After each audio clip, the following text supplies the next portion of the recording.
Good evening, afternoon, morning, wherever you are in the world, and welcome to round 2 of the RWB Constructors Championship. I'm Rob Lowe, 97, and I'm joined in the commentary booth this week by Panda. Good evening. Good evening. I haven't been here in a while, man. I used to commentate in our series. This is my first time doing the Constructors Championship. Feels weird. Yeah, I know. I'm so used to seeing you in the commentary booth on a Saturday evening doing the Balance of Power series and the other series on a Saturday evening. So yeah, it's a nice change. Have you here for the Tuesday night special? Honestly, it's good to be here. You might see me back in that series. You might see me back this Saturday. Not gonna, ruin anything. But you might see me back. But yeah, no. Welcome everyone. Rob, thank you very much that I can join you. And I guess we're at the Temple of Speed this week, aren't we?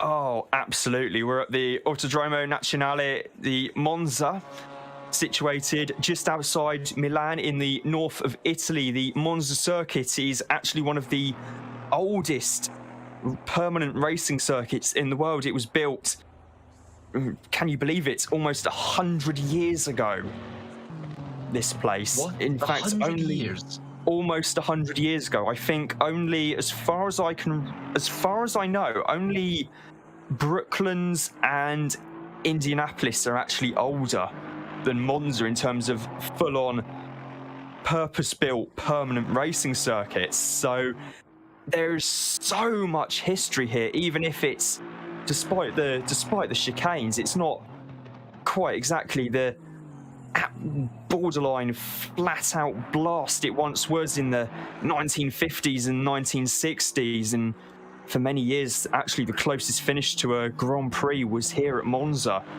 And traditionally, it's always been the fastest circuit on the Formula One calendar. But even in a GT4 car, you're still getting up to some properly eye-watering speeds, and in some cases actually quicker than a GT3 car, especially coming down the pit straight. Yeah, and I mean, it's good to mention, for people who don't know the history, Monza does have kind of an inner circle, which, especially, the old F1 cars, they would absolutely take that against speed, and that's, why it originally got the nickname the Temple of Speed, because, as you said, these cars go extremely fast, and it is absolutely amazing. I mean, we'll have a look what the top speeds are that we reached today, but I do definitely agree with you, Rob. I do think some of these GT4 cars, if they're set up good enough, we can definitely maybe see some speeds even faster than some GT3 cars. It's going to be absolutely amazing. Kevin Shepherd threading the needle there on the run down to the parabolic on his qualifying lap. We saw there he had an Alpine A110 on one side, and I think he had some, I can't remember what he had on the other side, but nevertheless, these are the risks you have to take around here. And of course, most of these drivers don't have the benefit of the slipstream, which has caused nothing short of complete and utter carnage in Formula One in recent years. But here in the Constructors Championship, the rule is you have to set a clean lap time. You only get one shot at it. So if you get done for track limits, then, well, you're going to be starting probably somewhere outside the top 20, and if not, right near the back of the grid for that matter. So not abusing the track limits, especially here at the Variante Ascari, where it's so easy to get done for it on the exit. Alexandre Goncalves, they're doing a very, very good job of keeping it just about within track limits there. And see, I mean, Rob, if we do have to kind of discuss it, the thing is in Monza, I think the one thing we've seen, F1, GT3, GT4, every series is raced here. In turn one, everything changes. I mean, it depends, of course, on who's racing where. But the thing is you can qualify P19 and then after turn one you're P5, or other way around. And the thing is that's the big thing we'll have to look out on, because even if Monza is so fast, because of the heavy braking zones that we have into a lot of the chicanes, if people make a mistake here and there's a guy ever too close in front of them or too close behind, it's gonna be a massive amount of chaos. Let's just say that. So I think it's definitely. It's going to be interesting. We'll see how the drivers handle that. I think most of them, are kind of, already simulating the run down into turn one in their head and, what they're going to have to do. There's no doubt in my mind that some of them are going to purposely take the runoff. I think that's definitely something that some people are going to do. They're not going to tell us, of course. But yeah, this is definitely, Rob, I have to say, it's a fast circuit, it's a good circuit, but damn, it's dangerous. Oh, yeah. I mean, actually, it got to the point where you saw at the first chicane there was a bit of tarmac to the inside to try and ease the line. And the reason why that was introduced is because the World Superbike Championship had rounds here back about 10 to 12 or so years ago. And they were having difficulties actually getting around the first chicane on the bike, so they had to put a new, shallower version of the chicane in to meet the FIM's criteria. The F1 cars have to take the tighter version, as we see Magnus Dahlgren going incredibly wide there at the exit of the Varante Ascari. He hasn't set a lap time yet, so I'm wondering if this is his outlap and he was purposefully pushing hard to actually try and get some heat into the tyres. That or he's just invalidated. Yeah, true. Either that or he has actually just kind of shot himself in the foot, which is not going to be ideal here. The McLaren, he's set a lap time. He's gone P2 with... Sorry? Was that not an invalidation? Or are you telling me he went that wide and the game didn't invalidate that? I don't know. The Varante Ascari is a corner where I think in GT racing and also in the World Touring Car Championship, when it visited here, you would see a few drivers pushing it a little bit too hard and running wide at the exit of the corner. But yeah, I'm surprised that's still standing as it is. There's currently yellow flags on the circuit. I'm not back to green now. The track is showing as fast. It's 17 Celsius air temperature, 18 track temperature, and currently with Edo Kopsa, currently in the 666. His last lap was well over 11 minutes, so this is his flying lap. We're going to see where it puts him on the overall leaderboard in the Camaro. He goes P7. Dahlgren's lap in the McLaren somehow is still standing, which is a little bit of a surprise, I must say, as Kopsa has parked up to default back to the pits. You only really get one lap here, so I don't know if Magnus might have actually forgotten that. It can't be ruled out as we look at Jack Mason in the little KTM Crossbow, which is...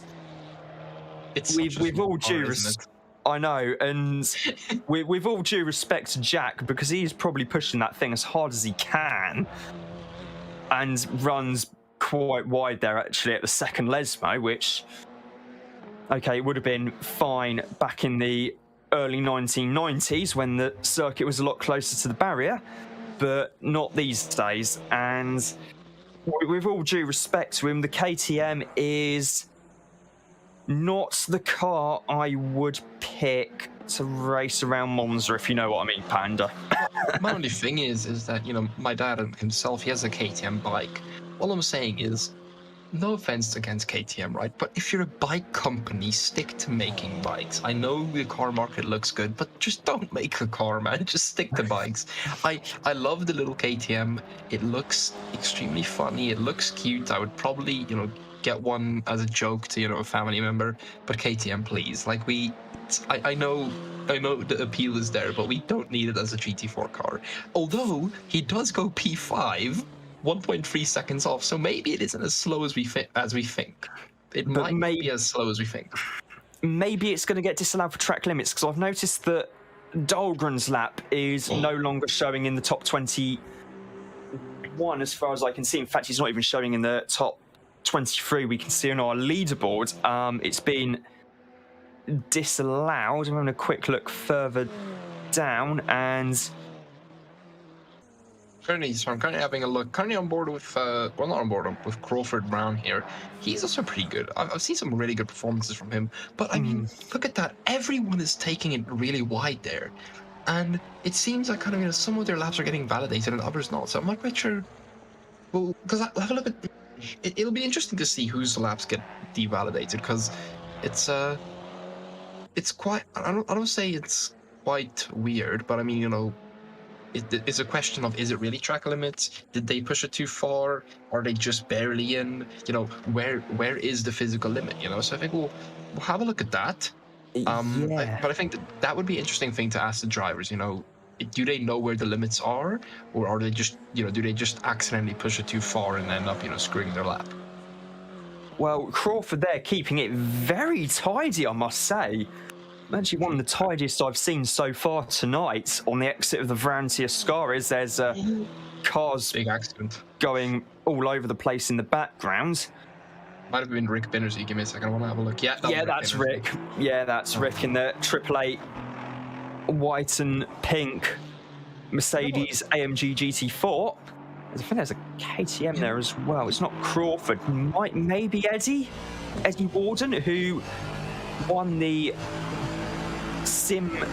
the wheel stand at the 12 hours at the weekend, the Bathurst 12 hours, which we did for Spinal Track. The in-car marshal showing briefly that there was a double-waved yellow. Sorry, I was trying on board with Rick because I think we should just have a look. Oh no! Wait, no, did he? Oh, he screwed it up. Oh, yeah, I think he's taken. Oh, yes. Yep. He took way too much curb there on the inside of the second part of the Retifilia, and they do have the sausage curbs there on the inside for a reason, to try and stop you from shortcutting too much. We're looking at MO plates now in the Audi RA, who's just about in there, I think, at the first part. Yeah. Just kind of, folks, this is kind of what it looks out of their perspective, or most of their perspectives. Yeah. And it's interesting to see, it's genuinely kind of gives you an idea that these guys, it's a skill to be fast, isn't it, Rob? I mean, it isn't just you get in the sim and you're just extremely fast. Just press the brake and throttle. It's just look at how Mo takes these. He knows exactly where the limit is. He knows where to find it, and he's constantly on it. And that's what makes skill. I mean, look at that. He was so close to running wide, yet he barely didn't. So I mean, it's more than just getting in the sim. It is physical skill these guys have. And I think that's what makes it so amazing to see them racing like this. Oh yeah, absolutely, Pandy. You're 100% right. I mean, Mo was probably about a gear higher for most of the Varantia Scari than I normally would be in a GT3 car. Exactly. Let alone a GT4 car. So, and he, just to prove what he was saying, he goes into 5th place, just about 9 thousandths of a second behind Godzilla in the RWB Godzilla in the another Audi R8 GT4, currently with Eddie Warden, who is in the crossboat. And he goes up to P3. It was a phenomenal lap from Eddie. If it's a clean lap, then fair play, mate. Fair play. That was phenomenal. Rob, my question is now for you, and I think that's a lot of things a lot of people wonder. Is this just track evolution, or are these drivers genuinely up there that skilled? Because I know that's been a lot of talk on how the track evolves and stuff. So what do you think? Do you think it's track evolution, or do you think these guys just have an amazing skill to set those times? Well, Radek Schuller is on pole position, which is, with all due respect, actually kind of what we're almost used to at this stage. with Radek, to be quite honest. He's always there or thereabouts, and Crawford did a phenomenal job to actually get within half a tenth, if that, of Radek. And Eddie's another properly quick driver as well. There's some really quick drivers, even Martin Schaefer in 16th. I know how quick he is, and he's almost 2 seconds off the pace, 1.908 seconds back in 16th. So there are some phenomenally quick drivers in the field, but Crawford and Radek to be almost 4 tenths clear of Eddie Warden. It's amazing. Yeah, it is honestly absolutely amazing. It says a lot, and I know we talk about Radek a lot in the Constructors Championship, but he's just that good. So almost from a journalistic perspective, you almost end up having to talk about the person who won, the driver who won the race, and for the majority of the time, it's Radek. So I know we're talking about him a lot, but he has got some serious talent. The thing is, the reason we talk about him a lot is because, because, listen, I've been commentating, I kept my eye on RWB for a while. And especially, when he first was invited to commentate, I really did some research. And Radek isn't someone who's been who's been here very long, if you get what I'm saying. Yeah. I don't say he's a new driver, but, he also hasn't been here for years. And he's kind of, I don't know if he's shocked everyone, but he's really shown that, hey, I have the pace that's needed to do what's necessary, which I find absolutely amazing. And it just shows that type of talent, honestly, it's I don't say it's rare, but I think it's definitely something that not everyone has, if you get what I'm saying. And I think that's amazing that, we can commentate a league that has that type of talent.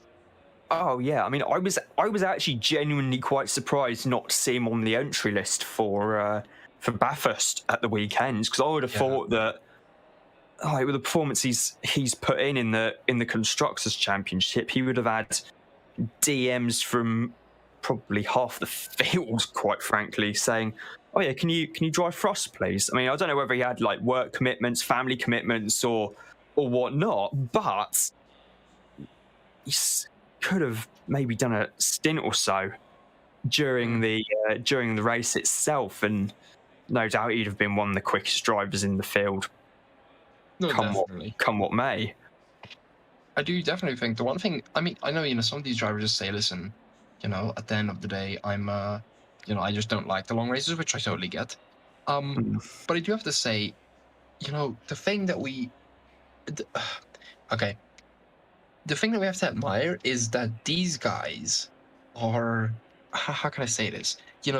They're still somehow in, the busy lives that we have these days, right? Remember, with COVID and, work and school and everything. Oh, give me a sec. No worries. I'm trying to tune the cameras. Give me 2 seconds. Sorry. No worries. But basically, these guys are somehow still finding time to give us something like this to watch in these busy times. Honestly, I think that just deserves from them just a major thank you from our side. Yeah, absolutely. It's genuinely amazing. We wouldn't have been able to do this without you guys, so it's absolutely amazing having them here. We do have a bit of a problem. Our thing is on the wrong screen for the stream. I don't know if Nate, if you can hear us. I am currently logged in to the physical thing itself, to the to the computer itself. So I'm trying to have a look what I can do. So just give me 2 seconds and I'll. No worries. I will improvise as the field do their warm up, coming on the relatively short run it is to the Parabolica, the Curva Michele Alboreto, as it has been renamed in memory of the former Ferrari Grand Prix driver who tragically passed away 20 years ago at the Lausitz-Ring testing for Audi's sports car program. We have Radek Schiller and Crawford Brown on the front row, Eddie Warden and Jakob Tarantino on row 2, RWB Godzilla and Emo Plate on row 3, Tamtovic and Kruger on row 4, Faldeschi and Barnett rounding out the top 10, Araday 11th, Mason 12th, and we go here at Monza. You can see Radek Schiller's got a racking jump there on the rest of the field. It's on the inside line coming up to the Rettifilio. See position changes in the background. Now, will there be the traditional Constantine effect? We see Eddie going past Crawford Brown there for second place. They all keeping it fairly clean so far, but it is still a KTM 1-2-3 here at Monza. We got Jakob Tarantino still in 4th place in the Porsche as they come through the Curva Grande on lap 1. We're coming up to the Varante della Roggia now. Hard on the brakes, around 150 or so meters before, and Tarantino's having a little look up the inside of Brown. Brown does give him room on the inside, but they all file through. And in fact, Kai Banks has actually got past Tarantino, excuse me, for 4th place.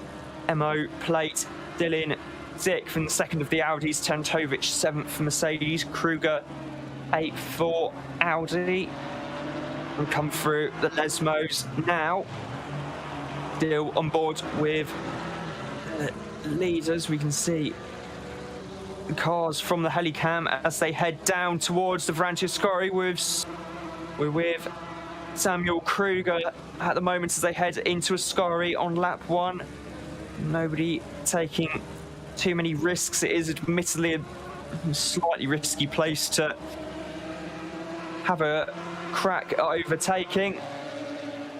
See BMW going slightly wide there. BMW Baldeschi going slightly wide at Ascari. Now coming into Parabolica as we speak. Currently looking at Baldeschi. He's got Barnett right behind him in the 15 Audi. It's interesting to see if Barnett can get the slipstream from the big, relatively speaking, BMW M4. BMW does have cracking straight line speed. Look at that Audi. Look at that Audi. Although, yeah, Barnett getting good slipstream, but Baldeschi messes up big time. He misses his braking zone altogether and somehow doesn't collect anyone as he goes flying across the grass and into the tarmac runoff area where the circuit originally used to be. He's dropped well down the field now. I think yes, I'm just waiting for McLaren ahead of him. He's got Dahlgren ahead of him. He's dropped down, and that's Shirley in the number 9 Porsche having a look up the inside and getting the position. Baldeschi keeps him in close quarters but backs out of it. So Baldeschi has dropped down to 14th place in the BMW M4 GT4, coming through Lesmo 1 and into the 2nd Lesmo now. It's a lot sharper than they used to be, admittedly, and now onto the long run down to the Varante-Ascari. In fact, when Formula 1 were racing here in the 90s, the 2nd Lesmo was absolutely flat in a Grand Prix car, and they were actually pulling high speeds into the Varante-Ascari than they were into the Rectifilio. They were going that quickly. I do think we should have a look up the field real quick at Mr. Godzilla. If we, I am going to switch to him because he is having a look at Crawford Brown, one of those KTMs in front of him. Having a slight look, not doing anything just yet, but he is having a slight look. As you said, Rob, the Audi, it is pretty quick in a straight line, especially when behind someone. But the thing is, we have seen some really good performances out of Godzilla. But my question is will he be able to break into that top 3 and try and catch up and maybe reel them in a bit? Because I mean, they're not that far ahead. It's quite possible for him to come back at them. It is. I mean, Crawford and Eddie aren't exactly slow drivers themselves, and nor's RWB Godzilla, and well, the same can be said for pretty much the entirety of the top 10. I know that he's got Jakob Tarantino in relatively close company just behind him. We're currently looking at Crawford Brown, who is closing up on the back of Eddie Warden, actually, as they go through the Varante della Roggia. So Crawford there wanting to maybe get past his fellow KTM driver, who is actually sharing a car with just on Saturday as the pit window has opened here at Monza. We see RWB Godzilla running a little wide there, perhaps at the 2nd Lesmo, as they head on this long run under the old banked oval towards the Varante-Ascari before the chicane was built, it was actually just a simple flat-out left-hand kink. Sorry. Just it does look like Crawford is catching Eddie in the straights. It does look like he's slightly catching up to him. I do think there is a possibility you might see a bit of a move into turn one here, because if you have a look at how he's just slowly reeling him in on the straight, if he can finish his move, we might see him do something into turn one. As Eddie goes wide, Eddie does go wide. That might give Crawford a bit of a boost. I don't think it's given him enough though. Crawford's catching. It was very wide from Eddie there at the Parabolica, and Eddie is indeed in the slipstream of his teammate there, and both hard on the brakes now for the first chicane, and Eddie sends it up the inside, and fair play to him, he makes it stick. And that's Crawford that sends that through. That's Crawford sending that through. Oh no, so that was Crawford, excuse me. So he's sending it past Eddie. Meanwhile, Jakob Tarantino just behind them has got past RWB Godzilla. I'm trying to have a little look in the background, but Godzilla appears to have actually got the place back at the Curva Grande simply by having the inside, although Jakob's going to have the inside into the first part here. They go side by side, and Godzilla actually has to take the shortcut. He has to almost cut the second part of the chicane there altogether, and he's that in turn brings Tarantino into the clutches of Emmo Plate and Tarantovic in the number 6 Mercedes. So that's, and in fact, Tarantino's actually just been overtaken by both Plate and Tarantovic. So Jakob has already dropped down to 7th after that, from 4th to 7th in the space of, what, half a lap, if that? See, the question is that there was a bit of contact, so I'm wondering if there is a chance that Godzilla might get penalized for that contact, and possibly. But see, the thing is, Godzilla went off the track, so I'm not quite sure. We'll have to have a look if the stewards do have a look at that, because I think that might be an interesting thing, because there was contact, and that might have, and Godzilla did get ahead. So we'll see what they decide on that.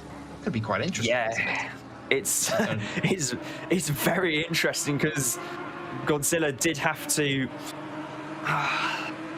I guess given the line Tarantino was on, Godzilla will say that he was almost forced off into cutting the chicane to avoid a collision, as we see the Mercedes of Tarantovic coming into the pits early to make his mandatory pit stop here at Monza with 16 and 3/4 minutes to go.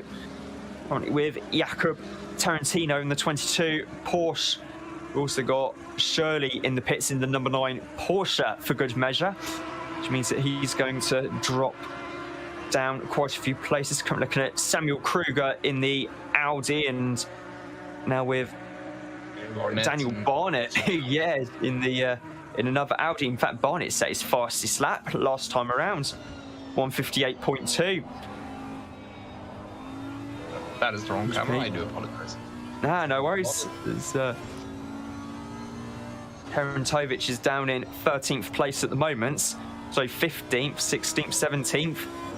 The timing updates, but he has at 19th now, but has completed his mandatory pit stop, as we see Samuel Kruger pushing it as hard as he can in the Audi.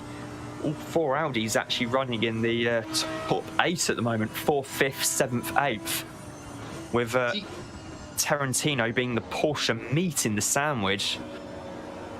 My thing is, at this point, Rob, is that Daniel Barnett is one of those racers for me that he's extremely consistent, right? I mean, I've watched him in GT3 especially, and honestly, if Daniel can get his head down, I will guarantee you he will be able to even get up to P6. I genuinely think if he gets his head down and he really focuses, he'll be able to get those 2 positions in front of him. Absolutely. I mean, there's so many good drivers in this field. It's almost where do you look? everywhere. At that point. Yeah, pretty much. Good, thanks, and you? Yeah, good, thank you, Nate. Thank you for fixing our problem, Nate. We appreciate you. Sorry, it was just. I'm getting supper ready, so I kind of slipped my mind. Sorry. It's fine. Don't stress. No worries. As long as it's good supper. Tacos, you want some? Yeah. Actually, Rob and I will both take 6. Tempted. Yeah. We're looking at kind of a freeway battle here between Daniel Burnett, Samuel Kruger, and Jay Tarantino. Tarantino would not be happy to lose that position. But it doesn't look like Samuel quite has the pace to keep with him. That's a problem in Monza, isn't it, as well, Rob? Yes. You can get behind someone, and then, that kind of, I'm not saying that loss of downforce, but just staying behind him can, cause your aero a lot of times to just, be weird that tad bit, and then you lose a lot of time. So as it is kind of a concertina effect where you get closer and you go forward, closer and forward. So it's genuinely something I think it's something that irritates the drivers, but it makes the race interesting because it isn't as easy to overtake as you might think. Oh yeah, I mean, look at the last few Formula One races at Monza. Apart from last year, there's been hardly any overtaking at all. Which, okay, say what you want about circuit, what you want about Formula One's technical regulations, but the point still stands. There's not been an awful lot of overtaking at Monza. I mean, some of the races back in the late 1960s, early 1970s, there's loads of overtaking, even on the final lap, where you had 5 cars, five drivers fighting out for the win. And back then, on the other hand, the cars were an awful lot simpler, and the track was if anything, even quicker. We see Robert De Vries in the Toffnet Racing, number 38, Mercedes, heading into the Rettifilo. Got Martin Schaefer just in front of him. Martin being one of those brave souls in the Maserati Gran Turismo. He gives Lacey a squeeze. Wait, is that Lacey? Sorry, Mason. He gives Mason a bit of a squeeze. Yeah. Gets Mason behind him. Okay. Yeah, probably a means of saying thanks for co-driving my car at the weekend at Bathurst, mate.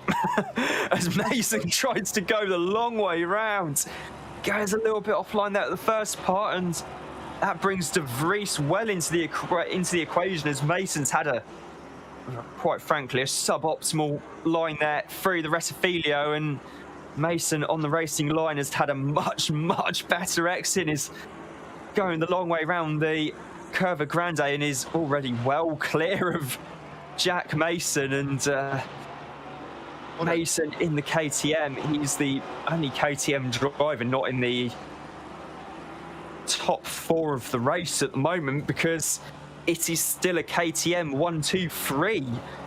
In fact, with Tarantino being the only Porsche driver, for that matter, in the top 10. Although I am interested to see in the next couple of years what happens as Mason goes. Mason takes the FIA World Rallycross line through the second Lesmo. You know what? Don't worry, I know him from another server. He probably won't mind me saying that. Probably.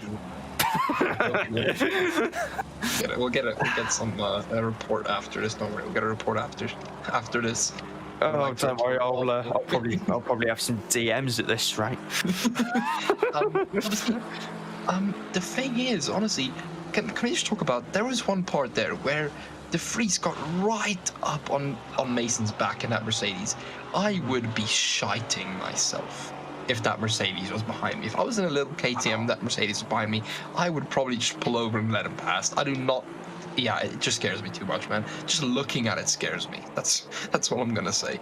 Looking at it scares me. I mean, it scared Mason enough that he's pulled into the pits for his mandatory pit stop. So, yep, he is. Jack Mason has come in, and in fact, so for that matter, which means Jack is now back ahead of Martin for about 6 or 7 seconds. Yeah. While they do a quick tyre change. They probably gave Mason some pills to calm him down while he was at that pit stop. Just gave him 4 or 5 pills just to kind of have him relax a bit. I switched to the wrong person. Yeah, joking aside though, they did used to actually do that back in the day at the races like the Mille Miglia. They were they had some special pills, shall we say, because drugs testing wasn't quite the deal it is nowadays. And it's not like this is even rumour or anything. It's actually pretty common knowledge at this point that back in the early 1950s, the likes of Fangio would take a pill before a race, and Sterling Moss likewise during the Mille Miglia, and this is before we get onto the World Cup final in 1954 between the best team in the world at the time, Hungary, and West Germany, where the Hungarian team were absolutely dominated West Germany in the group stages and were expected to win. And then the West Germans ended up winning what was known as the Miracle of Bern because nobody expected it. We see one of the Maseratis coming out the pits. I think is that Gianni? Might be Gianni if I remember correctly from last week, because I seem to recall his car being pink. Might be. I'll have a look in a second. But what we do have to talk about, Rob, is you know way too many facts. We genuinely have to. Yeah, we genuinely at this point have to have a talk with you, Rob, because you're just too smart, man. You're just too smart at this point. It's not even funny. Oh, the Maserati just then took way too much curb on the second part of the Ranti della Roggia. You could see it hitting the curb, getting on two wheels, and then almost running completely into the gravel trap because of it. And that in turn, I think we're looking just to see. And yeah, indeed, that is Gianni Lenz in the number 7 car. Yeah, currently 38th place. He's just waiting for the timing split to update quickly. But I think he is, the BMW is a whole lap ahead of him. Gianni has pitted, though, in the big Mazda. Sorry, go ahead.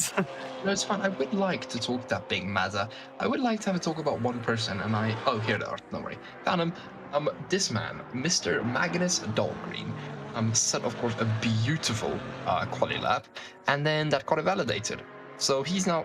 It is Magnus, right? Yeah, it is Magnus. Yeah, and I think the reason why I think I know why it was invalidated actually. Yeah. I don't think it was to do with track limits. I think it may have been to do with the fact that he actually set more than one lap. No. I saw something in the pre-race on the text chat that he had been in kind of school playground speak grassed up by another driver for having done more than one flying lap in qualifying. So it's either that or track limits, but either way, he didn't adhere to the qualifying regulations and he's paid the price for it. However, he has a mandatory pit stop. In fact, a lot of the top runners have. Crawford, Eddie, Emo, Jakob, Aaron Aradane, 7th place there in the BMW, Peter Fogdeschi as well, have all made their mandatory pit stops. It's only a minute and just over a minute left on the pit. Magnus off there, forced wide, but BMW to rejoin. So it might be a bit of a case. Oh, whereas they get extremely close. I'm not quite sure whose BMW that is. I'm not 100% sure either. It's not for position. Yeah, that might be. Is that the 98? I think that might be Foldeschi's car. I think, yes, it is indeed the 98 of Peter Foldeschi in 9th place. So that actually was for position there. Now he's got Simon Terentovic right behind him, and you can just see Jakob Tarantino in the back of shot there. But Magnus, if he's not careful, will lose out on a top 10 there in the first of the McLarens as Radek Schuller finally comes into the pits, having done his usual tactic of stay out as long as possible, pull out the biggest gap you can, and just in the nick of time by about 10 seconds is Samuel Kruger in the Audi. It's amazing. Yep, and we see Magnus there just losing the position to Terentovic as well at the Branti Ascari. Terentovic being slightly later on the brakes, having the inside line, and therefore, Magnus was on a slightly inferior line to what Simon was, and Simon Tarantovic getting the Mercedes-Benz up into P10 overall. Radek has already come out of the pits. We're just waiting to see where Samuel, Crawford and Eddie, Sam Kruger, Crawford Brown, Eddie Warden, all fired out with 4 and a quarter minutes to go here at Monza. Magnus Dahlgren we're on board with in 11th place. Has a little look there on the brakes into the Rettifilio. Thinks not quite close enough. In fact, both Crawford Brown and Eddie Warden have already got ahead of Samuel Kruger. So has MO Plate. So has RWB Godzilla.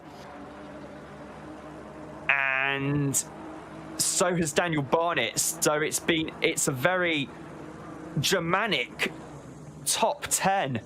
You've got Mercedes in 10th, BMW in 9th and 8th, Audi 7th through to 4th, and then the Austrian KTMs in 3rd, 2nd and 1st.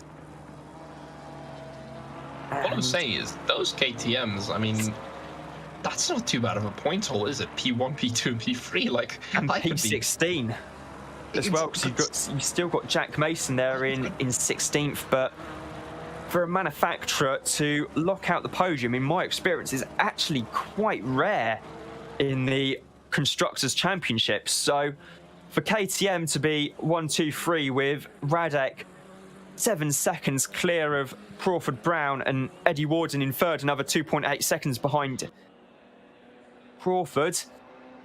Eddie Warden in 3rd place in the 55. That is some going in what is genuinely one of the least powerful GT4 cars. The little KTM is still powered by a Audi 4-cylinder turbocharged engine. Of course, the regulations these days mandate a closed cockpit, which is why the KTM has a almost fighter jet style canopy, as developed by Reiter Engineering, who esports team we had racing with us at Bathurst at the weekend as well. Hi to everyone from Reiter Engineering Esports if you're watching. And if they're, I hope they are. I hope they are. I hope they are.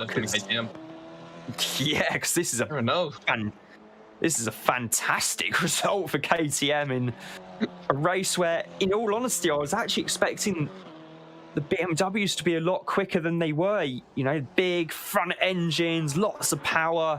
You'd think would suit Monza down to a T, but quite what sort of setup Radek, Schuller, Crawford Brown and Eddie Warden have, fair play to them, because it's clearly worked as Radek comes into the Varantia Ascari for the penultimate time. We'll have one more lap after this. There's just under 90 seconds on the clock here at Monza in the first of 2 races tonight.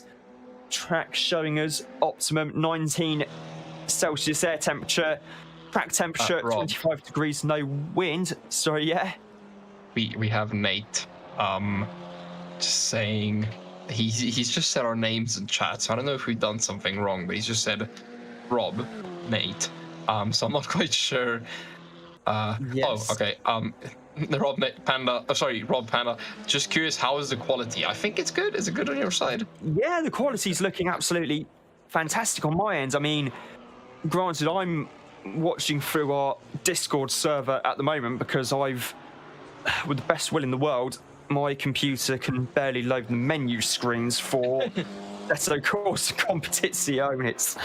I mean, bless it, it's 8 years old. It's had a long life, and hopefully will be replaced one day, but the quality is looking pretty good to me on my end. Nate, if you're listening, thank you so much for helping to set up and host the stream. It is much appreciated by Panda, myself, and everyone watching at home.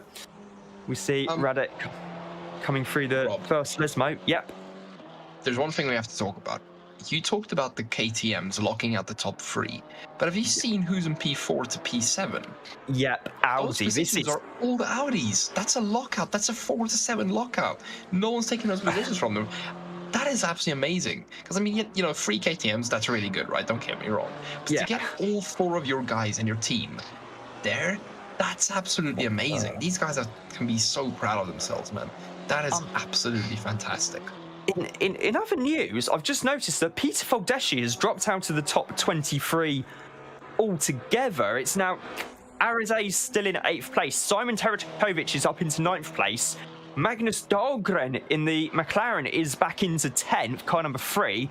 And Jakob Tarantino is in 11th place. Meanwhile, we see Radek Schuller round the Parabolica for the final time. There's Gianni Lenz there just in front of him in the Maserati, and Radek Schuller comes home to take the win here at Monza for KTM in the first of 2 races tonight. We see Crawford Brown there. He's well and truly backed off almost to try and stage a finish with Eddie Warden. I think they might have staged that. I think they might have said in the BC, listen, just slow down a bit. Okay, slow down a bit. Let's just get that photo finish. It's gonna make a beautiful. We see wallpaper. Emo, Godzilla, Daniel Barnett, Samuel Kruger there in 7th. Aaron Araday's come home in 8th place. In the first of the BMWs, currently waiting for Tarantovic. He's crossed the line in 9th. Magnus Dahlgren is 10th. Currently looking for... And there's Jakob Tarantino coming home in 11th place. James Lacey, I think, is next in the Maserati. And indeed, he comes across the line now to finish 12th.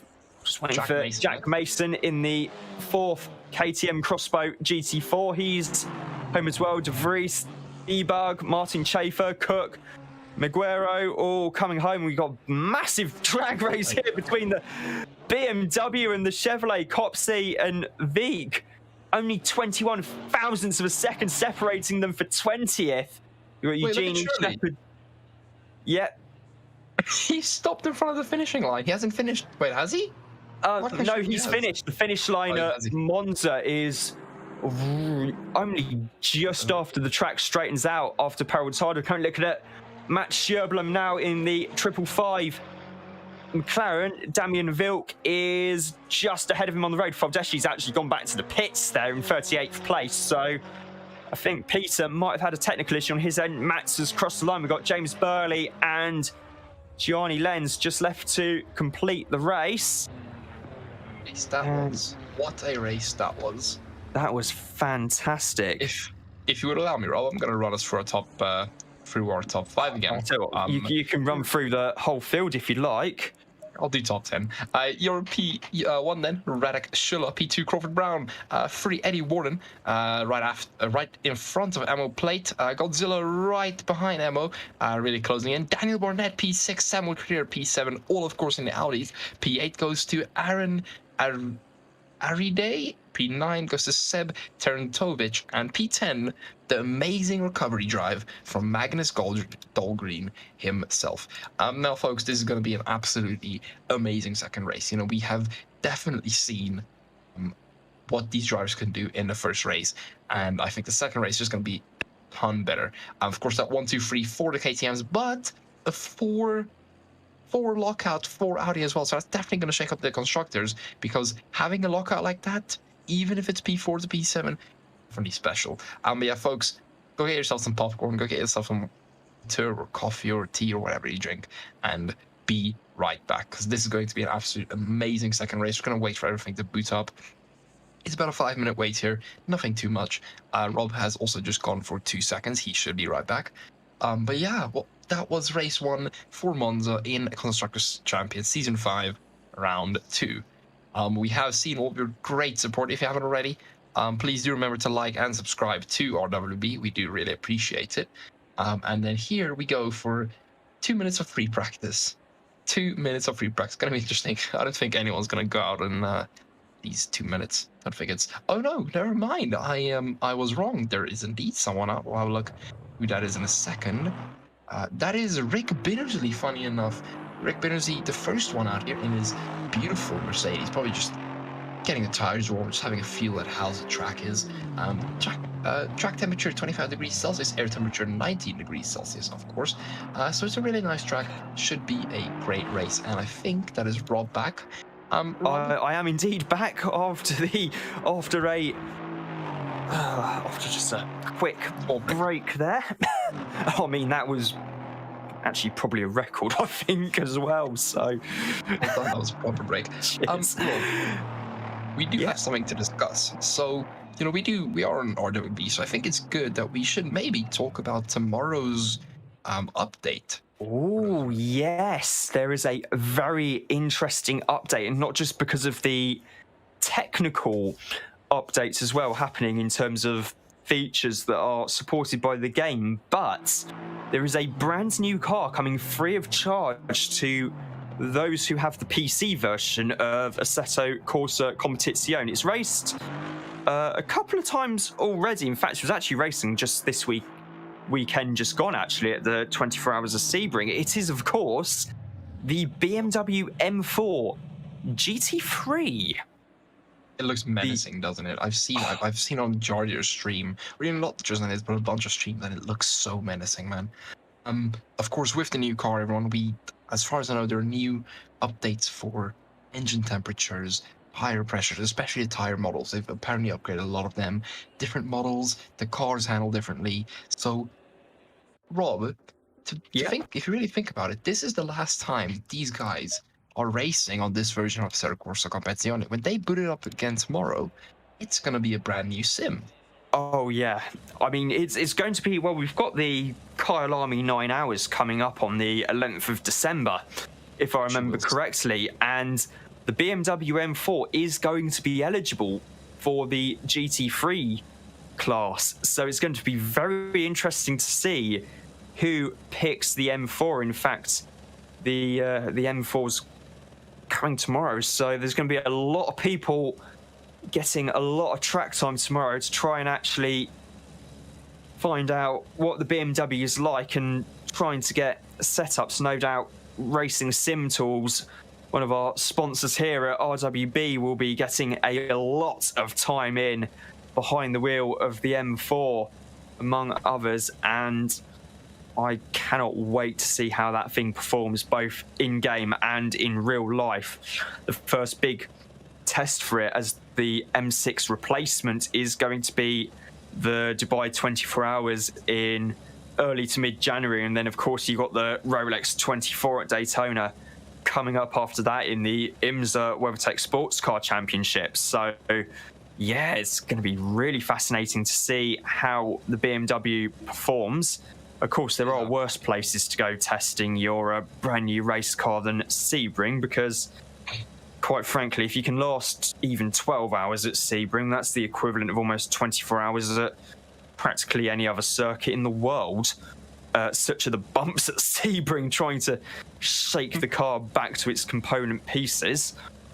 It's bad, man. Sebring is really bad.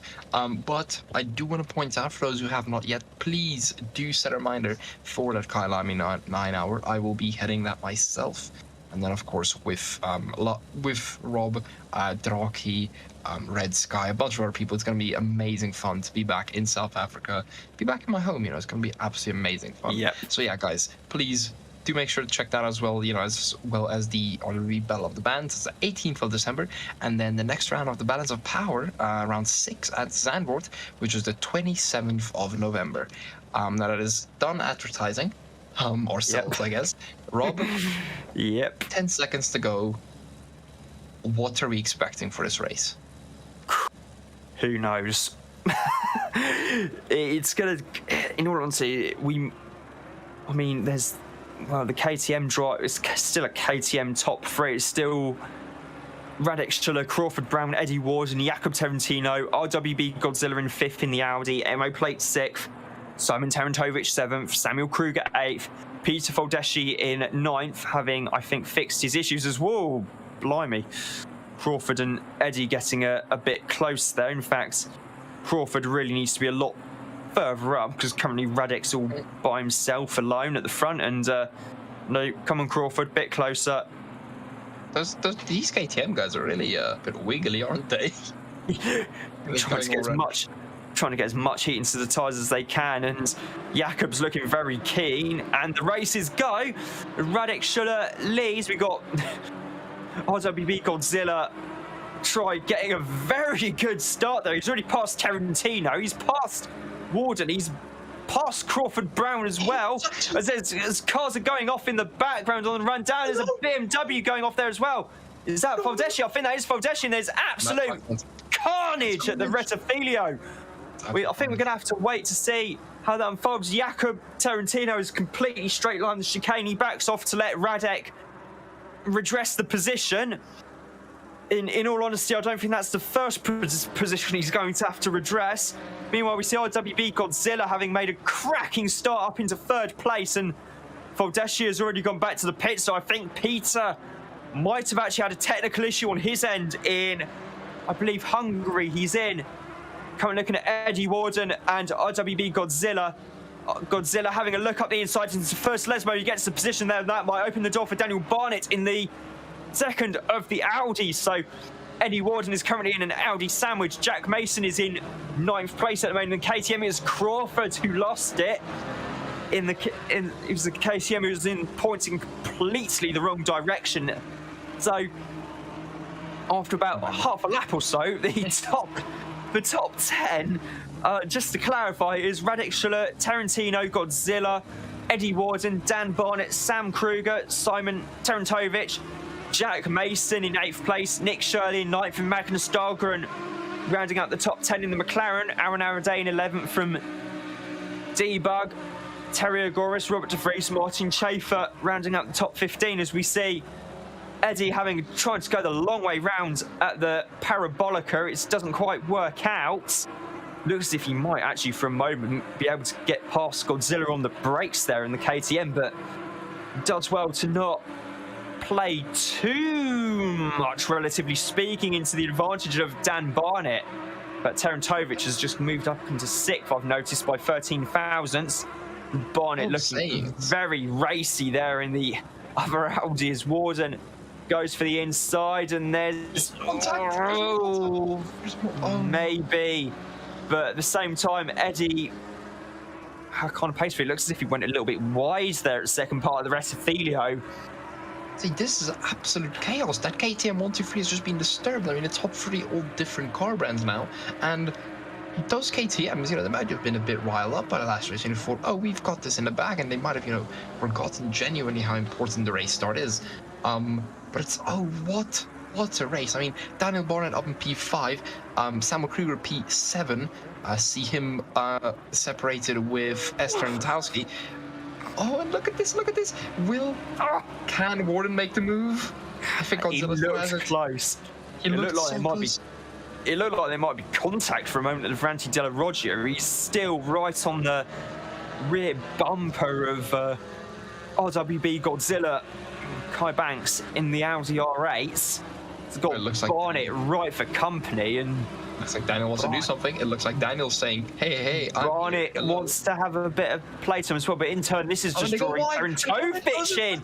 And Warden makes a right mess of the Ranti Ascara, and he lets Barnett, Tarantovic, and Kruger through. And now he's got the inside, though, for the Parabolica. Is he going to be able to outbrake Samuel Kruger? He has a look, but Samuel is there or thereabouts. Gonna be close.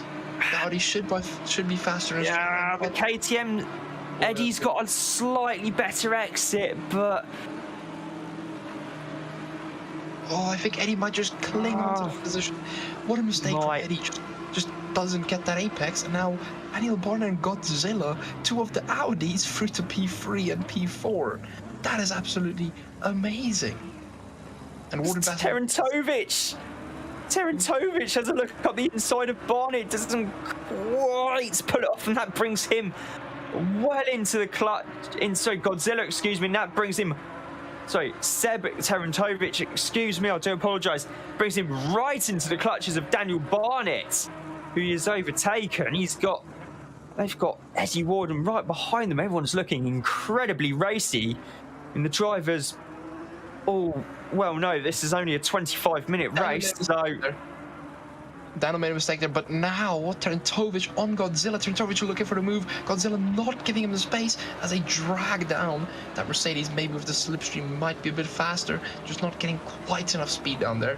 Absolutely going to be trying to send it down. We'll see if he can overtake. But what? How many laps was that? 2 laps? 3 laps? We're on the. I think we're on the 3rd lap at the moment. We haven't seen that in quite a while. With the last race we said, at Monza, positions don't exchange hands real quick, and these drivers have just said, no, that's not how it works. And as we talk about that, Warden actually got past Daniel Barnett as well. Now Tarantovic looking for a move on Godzilla, goes to the left. Godzilla will have the inside line full. The final corner. Let's see. Tarantovic pulls up alongside. Will he be late on the brakes? He's going to try. He's definitely going to stick his nose in. He sticks his nose in, but Godzilla will have the better exit. Now it's just a dry race down. Tarantovic goes wide. Tarantovic goes wide, and that puts him into the. And that gives Warden a cracking chance. He just. Oh my word. Seb just overcooks it there on the turn-in. Went way too wide mid-corner, and that brings him well into the clutches of Eddie Warden. Okay, the KTM clearly doesn't have quite the straight line speed, but it can brake a bit later, and Eddie does brake later. Oh, a slight bit of contact there. Oh, and there's Jack Mason hitting, I think that might have been Shirley there in the Porsche. Meanwhile, Debug, De Vries, and Rob De Vries, Terry Agoris, and Debug have all come into the pits for their mandatory pit stop, because of course the pit window has opened while we've been discussing this. Meanwhile, Warden's ahead of Tarantovic. Tarantovic is having a look up the inside. Warden's a bit later on the brakes. Tarantovic just sends it, gets it done, and just about gets it hauled up actually, but it does almost slightly compromise his exit, and Warden is still right there in the KTM. God, this is almost like watching race 3 of a British touring car meeting. It's that frantic and almost this chaos fueled as well, for that matter. Just have a look at Daniel Barnett. He's just sticking behind them. He knows that if he sticks behind them and he doesn't make a mistake, he has an extremely good chance here of finishing decently high. He goes inside, but he's just staying behind that KTM because he knows that KTM is going to get a bit too close to that Merc. And when it does, Daniel will have free air to go past, and he will be able to take both those positions. What a race! It's almost as if Dan is just waiting for Eddie and Seb to crash into each other almost, which, given how close they've come on track so far, then it might be well, you can't really rule it out this way. Right? Then again, Seb Tarantovic has got a good exit and he's got a little bit of a run there on Jakob Tarantino coming out of the Parabolica, and in fact, Porsche is speed. It doesn't have it. Struggling, and Tarantovic has in fact actually already cleared the Porsche. Can Warden get past him? He might. Yes, he does. Also cleared him. Just about avoids. Oh, that was so close. That was so close. And Daniel Barnett also. Barnett's mugged Tarantino. So Tarantino's gone from 3rd down to 6th in the space of 2, 3 corners. Yeah, pretty much. Meanwhile, Jack Mason. Look at Daniel Barnett trying to make a move on that KTM. Does he get it? Yeah, almost. Can he stick it in? Yes. Oh, just about, but he makes a right meal of the exit, and I think there's been a collision between Warden. In fact, there has, and Tarantino's involved. Jakob Tarantino's involved, and that's a dangerous rejoin there from Jakob Tarantino. That is going to be looked at. I didn't quite make out, unfortunately, who Tarantino inadvertently just wipes out there, but no, I am 100% certain that is going to be looked into by the stewards as a dangerous rejoin from Jakob Tarantino there. Wouldn't surprise me. We do have people calling for a safety car. Honestly, I might do application with the admins to become the safety car for this league, because I think they might need one. At this point, this is race. I'm surprised. I'm surprised RWB Godzilla isn't screaming for one at the moment, given that Radek has, to put it mildly, gone off into Checktown is in a completely different postal code. He's almost in a different state. He is in a different state, isn't he? But as we talk about that, Samuel Tarantovic, right, I'm going to switch cameras here. Samuel Tarantovic, only 4 attempts away from Godzilla, already looking to make a move. This Merc could well have said, listen, I want to get back up. I want to get that, that second podium step. I mean, the race has been, I cannot see a single, constructor that has 2 people next to each other. The field is so mixed up, bro. It's fantastic. Amazing. I cover this kind of racing out in America as part of my main job as a producer for IMSA Radio and Radio Le Mans. And so I'm used to watching the GT4 cars mixing up with the TCR cars in the Michelin Pilot Challenge, and the racing even in the TCR class as well as the GT4 class for that matter is, you absolutely cannot call it until not even the final 10 minutes of the race. It is that close, and all these drivers are putting on a show similar to that of a Michelin Pilot Challenge race, and that is very high praise indeed. It has been absolutely brilliant so far, and we see Tarantovic right on trying to get in the slipstream there of RWB Godzilla. He has a Godzilla covers the inside line. They get very close actually there. Tarantovic having to take a wider line through the first part of the Parabolica as Radek Schuller comes into the pits for his mandatory pit stop about 7 minutes earlier than we were expecting Radek Schuller to come into the pits for his mandatory pit stop. As really decided to actually do it early, didn't he? Yeah, he's come in incredibly early by his standards as Tarantovic has a look for the lead. This is the lead battle here between Godzilla and Tarantovic. Aaron Araday, Daniel Barnett have both also come into the pits as well. The thing is, Godzilla knows that. Sorry, Rob. Godzilla knows that Tarantovic is faster because Tarantovic, he's better on the brakes, he's better in a straight line. Godzilla somehow is going to have to defend against him, which I think might be something he won't be able to do for long. I mean, look at how close Tarantovic getting right on Godzilla's ass. Godzilla makes a mistake. Yeah. Tarantovic is easily through. As you said, this is the battle for lead. They haven't pitted yet, but this is, folks, the battle for lead as we go on to. I'm not quite sure what corner this is. I think it's Lesmo 2. It's second Lesmo. Yeah. I was just about to say. I mean, thankfully we're racing at a circuit this week where I don't actually have to have a track map in front of me because I actually know all the corners, unlike Zandvoort last week. I actually do have to have a track map for this, but it's fine. No worries. It'll be a different. Sorry, I was going to say it'll be completely different come the 11th of December when we come to the Kyalami 9 hours. Oh my word! I know that much. I was about to mention that because you guys can't say the Afrikaans names, can you? You can't say the Afrikaans names. Not really. It's like corners like Clubhouse Crocodiles. Yeah, they're easy enough. But when it comes to the corner at the far end, Leeuwkop. It's like I keep pronouncing it Leeuwkop because that's how I heard Derek Bell say it. Watching on board with him as Godzilla comes into the pits, which means we're now looking at Seb Tarantovic in the lead from Mercedes-Benz as well. He must be happy with that. He must be happy with that. What a drive from him, man. I know he's probably gonna want to stay out for another 2 laps at this rate just to say that he's been in the lead for a good few laps here. But he might. He might. We're not ruling it out. We don't know each team's strategy. We still got Shirley, Godzilla, Red has come into the pits in the 777 Aston Martin, for that matter as well. So we haven't seen Astons a lot, have we? No, it's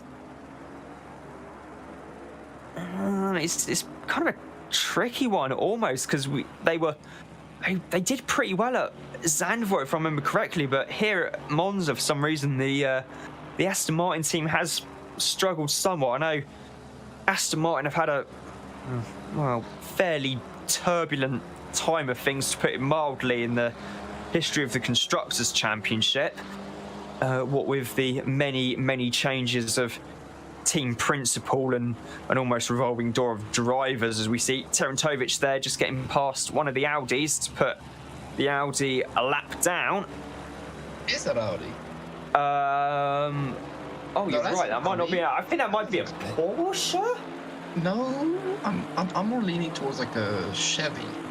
It could well be, but either way, whichever car it is, it's a lap down. Yeah, it's a Chevrolet. Yeah. Yeah, it has to be a Chevrolet. Look at Yeah, it's, there might be a Camaro. I think the Camaro, if I remember correctly, is Camaro. If I remember correctly, it's actually the most expensive GT4 car ever sold. Pratt & Miller, the company who build the works Corvette race cars for Le Mans, did all of the develop the car. In fact, it actually has, I think it has the steering wheel from the C7 Corvette GTE. It's kind of the level of parts bin Pratt & Miller had lying around, and it was priced accordingly. If I remember correctly, the retail price of that car was $250,000, and I can actually remember when GT3 cars were about $250,000 back in 12 years ago.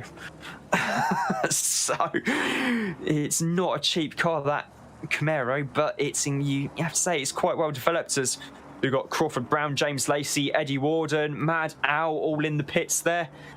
Mad Al up in the top 10 in the Alpine. Good, very, very good run from Al so far, has to be said.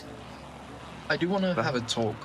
We were talking about Kyle Army earlier, and I thought it might be quite fun to challenge you a bit, Rob. Oh gosh, here we go. So I'm gonna send you the one corner's name. It's turns 3 and 4, and all you have to do is pronounce it. That's all.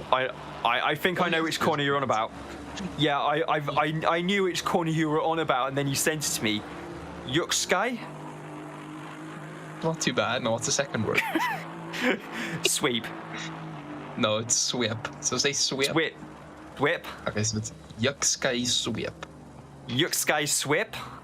That's not too bad for an Englishman. That's not too bad. Hold on. Thanks.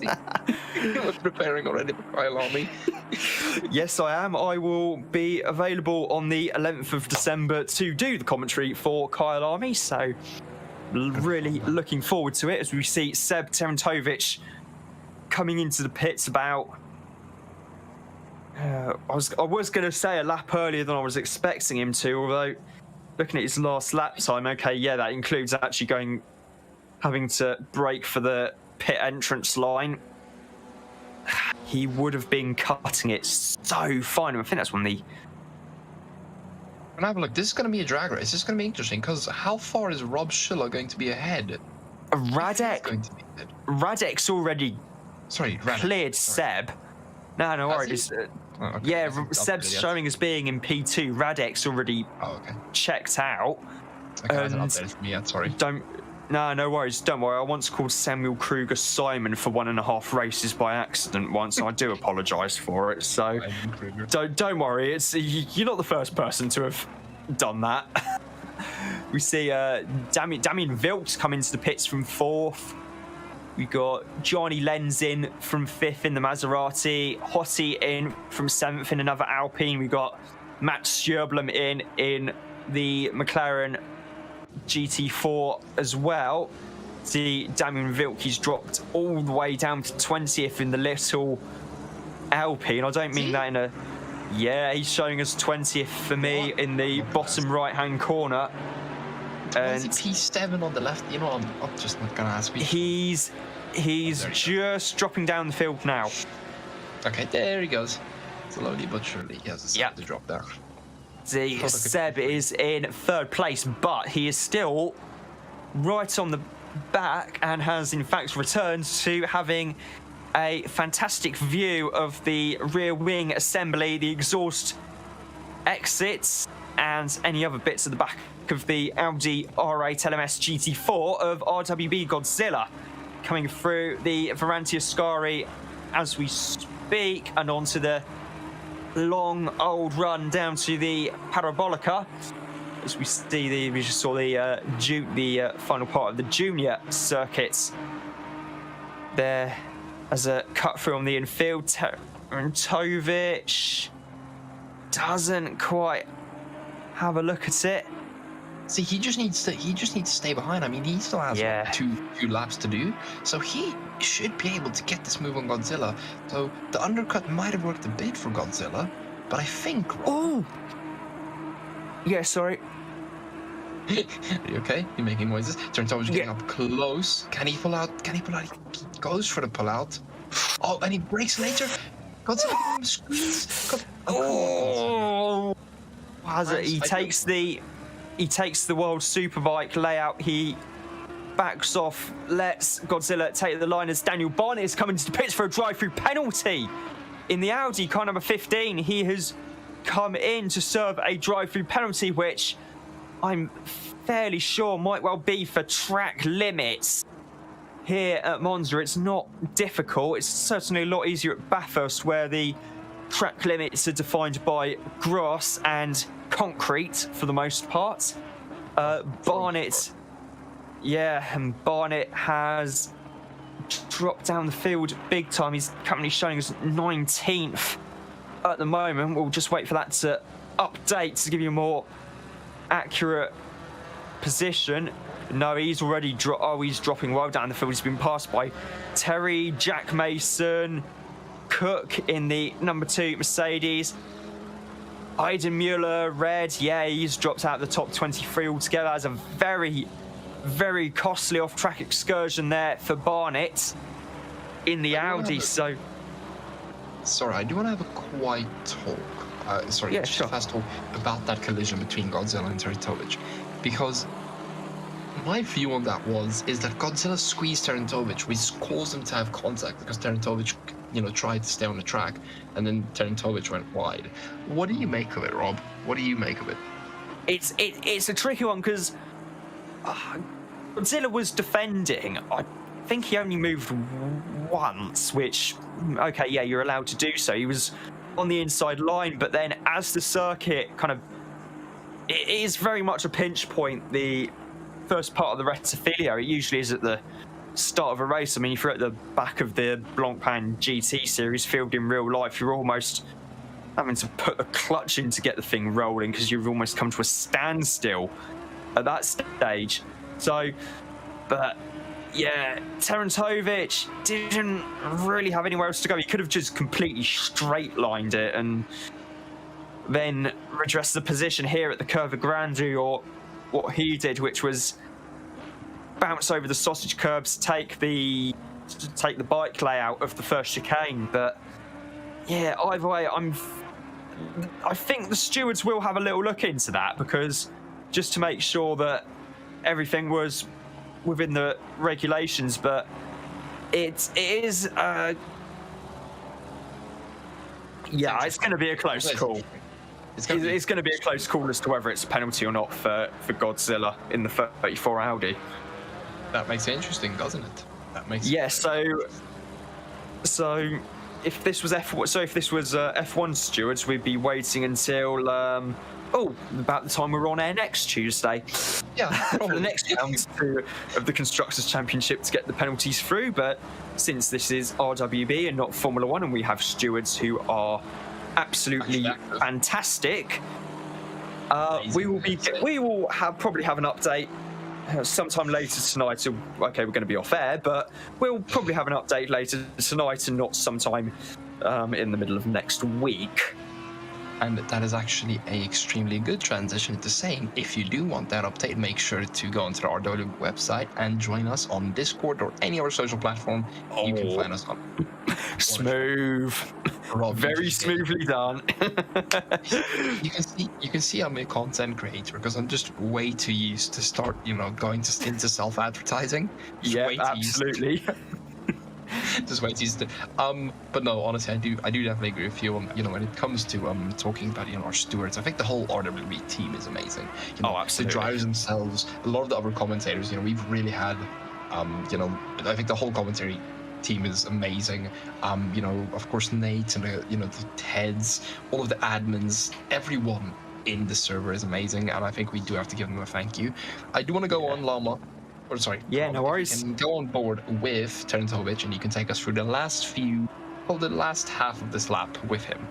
Yeah, sure. No worries. We're currently looking at the rear-facing camera towards Crawford Brown, who I think may have caused some absolute carnage at the Rettifilio on the opening lap as Seb takes a fairly wide line there through the second Lesmo. Coming on this long old straight now down towards the Varante Ascari. Named after Alberto Ascari, the first multiple Formula One world champion in the early 1950s. Whoa!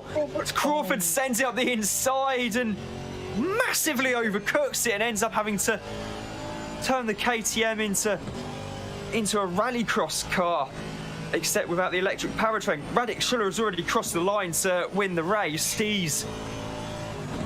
We're just waiting for Kai Banks to come home in second as Seb comes through the parabolic after what must have been a fairly heart-in-mouth moment there at the Varante Ascari. We're just waiting for Godzilla. Godzilla's crossed the line 22 seconds behind Radek. Seb's crossed the line now in third. Crawford in fourth. Crawford Brown, James Lacey in the first in the Maseratis. Very impressive given the lack of ABS and traction control. Now looking at Kruger, he's crossed the line in seventh, just behind Debug. De Vries has crossed the line in eighth. Aaron Araday in ninth. Rick Binnersley 10th. Veek in 11th. Gilbert Wood has just crossed the line in 12th. Kopser has just crossed the line in 13th in the 666. Vilk in 14th. Mason 15th. Cook, in 16th in the number 2. Ida Mueller in 18th, just behind Eddie Warden. Just waiting for Mad Owls, just crossed the line. Terry Goris has just crossed the line. Jakob Tarantino, disappointed with 22nd. Xavier Eugeni's crossed the line in 23rd. Red 4th, 24th. Goncalves in 25th. Daniel Barnett. What could have been for him in the number 15 Audi, 26th place. Magnus Dahlgren in 27th.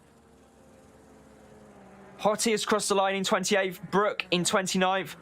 Just waiting for Matt Sjöblom to cross the line in 30th. Shepard has already crossed the line with a 30-second time penalty to be awarded, presumably track limits. Burley in 30th. Gartner 31st. Martin Schaefer is still on track in the Maserati. Not 100% sure what's happened to him because I'd expect Martin to be a lot higher up the field.